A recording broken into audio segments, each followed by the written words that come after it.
तुमच्या गावाबद्दल मला सांगा थोडं, कसं गाव होतं, कसं ॲम्बियन्स होतं ते? माझं गाव हे भांबोरा गाव आहे. यवतमाळ जिल्ह्यामध्ये एक छोटंसं गाव आहे. यवतमाळपासून 50-60 किलोमीटर. तिथे अभ्यासाची काही तेवढी उत्तम सोय नाही आहे. जर तुम्हाला 1ली ते 4थी शिक्षण तिथे होऊ शकतं तुमचं.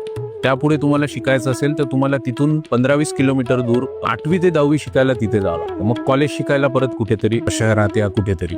तर मी माझं प्रायमरी जे एज्युकेशन आहे ते प्रायमरी एज्युकेशन मी भांबोऱ्यामध्ये केलं आणि नंतर माझं 5वी ते 10वी शिक्षण जे आहे ते यवतमाळमध्ये झालं. त्यावेळेस भावानी काय केलं, माझी ॲडमिशन सेमी इंग्लिशमध्ये केली आणि माझ्यावर तर असं झालं की किती मोठा डोंगरच म्हणजे डोक्यावर, की मराठी मीडियममधला खेड्यातून शिकलेला मुलगा डायरेक्ट सेमी इंग्लिशमध्ये. आता पहिल्यांदाच इंग्लिश, एकतर आधीच एक इंग्लिशचा आपल्याला फोबिया असतोच आधीपासून.